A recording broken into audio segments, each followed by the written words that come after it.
magkukwit na po ako as manager of Expatal. Bakit? Magkukwit, magli-leave, aalis, bibitaw. Lahat na. Lalayo. Lahat ng verb, lahat ng noun, lahat ng adjective. Yun po ang dahilan bakit tayong lahat ay nandito. Usap mo ba sila? Na lahat ng ginagawa ko para sa inyo, wala akong ginagawa para sa sarili ko kasi para sa ano ba yun? Modesty aside, 30 years na ako in the business. Yun yung parati ko sinasabi sa kanila na na-o-offend sila pag sinasabi ko yun. Bakit ko sinasabi yun? Kasi alam ko na yung ins and out. Kung ano yung mali, kung ano yung tama. Kayo makikinig na lang kayo sa akin. And hindi nyo pa ginagawa. Wala kang ginawa, kundi stressin ako. Sagot-sagutin ako. RM nyo, inaatake na, kakasagot nyo rin. Alam mo yun, nakakaawa din naman yung mga RM nila pag gano'n. Naapektuhan ba yung chance mong mabuntis? Kasi na-stress ka. Isa yun. Prepare mo Isa yan. din yun sa dahilan bakit gusto ko na din umalis. Kasi noon, pag nakikita ko ni Gerald na umiiyak, siyempre, pinoproteksyonan ko sila. Dahil alaga ko sila, pinoproteksyonan ko sila sa Pilipinas. Hindi ko sinasabi kung ano yung ginagawa nila sa akin. Pero, nakikita ko ni Gerald. Siyempre si Gerald nagagalit kasi totoo naman, hindi ako pinapaiyak ng mga anak ko. Hindi ako pinapaiyak ni Gerald. Anong karapatan nilang paiyakin ako? Dahil sa stress, dahil sa kahihiyan na inaabot ko sa mga kausap ko. So yun. So nagsisig ka ba na hinawakan mo doon? Oo. Kasi lumapit sila sa akin para tulungan ko sila. And tunulungan ko sila. Tapos parang hindi nila na-appreciate. At saka, wala silang respeto sa akin. And they don't trust me. Yung feeling na parating akala mo in bad faith yung intentions ko sa kanila. And yun yung sinabi ko sa kanila sa chat na alam mo lahat ng mga ugali yung hindi maganda, tatanggapin ko. Pero yung parang kino-question niya kami about sa money, about sa ganito, na-offend ako kasi nakakaawa din yung mga RM kasi minsan nagkamali siya ng, kunyari, nagkamali sila ng sabi na,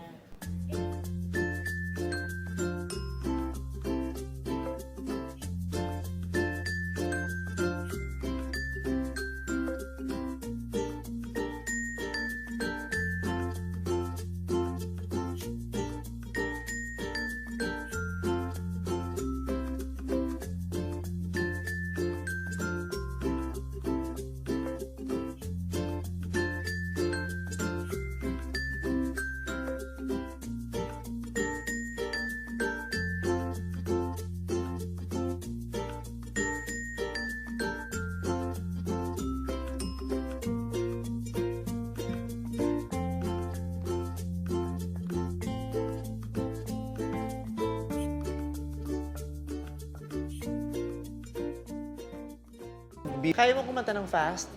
Yung hindi pang contest, yung fast na pop. well, I thought I know you thinking. Okay, it's a yes. Thank you. It's a yes. I was already in.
Sino? Sagutin mo yung telepono mo dahil ikaw ay DSWD. Ikaw yung Secretary ng Department of Social Welfare and Development. Gustong marinig ng mga kababayan natin ano ang magagawa mo para sa kanila, buwang. Hindi yung sasabihan mo ko, sasabihan mo yung secretary ko na sumulat kayo, IB. Hintayin nyo mga 5 araw. Sampaling kita pag nakita kitang buang ka. Wala akong pakialam kay retired general ka. Ngurin ko yung mukha mo sa inidoro. Demonyo ka rin, isa ka pa. Dagdag ka sa problema. Kaya tayo napupulaan ng mga lintik na mga dilawan. Dahil yung mga stroke din yung kagaguhan. Trabaho ng trabaho yung tao sa palasyo, yung Pangulo. General Bautista or Secretary Bautista. Hindi ka na general ng AFP, huwag ka nang magpa-importante at magpa-espesyal. Sagutin mo ang tawag dahil ang DSWD ang kinalalagyan mo ngayon para sa mahihirap yan. Kung ako nahihirapan ako na magkaroon ng access sa'yo, how much more ang mga mahihirap? Sige nga, general ka na, wala kang kwenta. Ewan ko ba, bakit ka nalagay ng Pangulo dyan, buang ka? Baka magaling ka lang magdila. Interviewin kitang kulokoy ka para malaman ng taong bayan ano ba mapakinabang nila sa'yo. Yung mga kababayan natin na mahihirap, Secretary Bautista, gusto nilang malaman anong mga makukuha nila dyan sa tanggapan mo, buang. Buang ito eh. Ha? Hey, Bautista, hindi lang kailangan na hindi ka korap. Dapat marunong ka magtrabaho at makitungo sa tao. Lalo na yung ahensya mo, Social Welfare and Development, DSWD, para sa mahirap yan. Kung ako lang ay tatawagan kita, nahihirapan na ako. How much more yung mga mahirap? Hindi na pwede pumasok dyan sa DSWD. Ako na interviewin lang kita, hindi kita pwede makausap. Paano yung gusto ka na makausap ng mga mahihirap? Lalo pat malapit ka dyan sa payatas. Baka sisipain mo na sila. Baka pag nakapila sila sa labas ng opisina mo dyan sa may batasan, sagasaan mo sila. Mr. President, sibakin mo na itong demonyo na ito. Secretary Rolando Bautista, inutil pa sa lahat ng inutil. Naglagay ho kayo ng secretary sa DSWD, useless.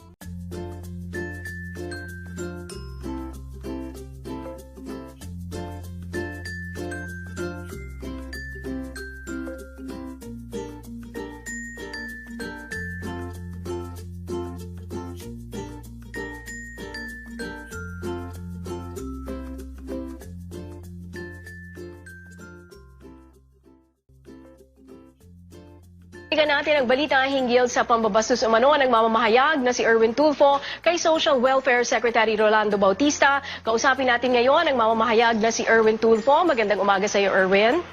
Magandang umaga, Ms. Cherry. Yes, kunin namin ngayon ang inyong reaksyon pagkatapos nung nasabi mo sa iyong programa at marami ngayon ang nag-react hindi lang sa panig ng militar, active and retired, kundi pati na ang ibang mga netizens at nakatrabaho nito ni General Bautista na hindi sumasang-ayon sa mga sinabi mo, Erwin. Well, actually, Cherry, nireview ko.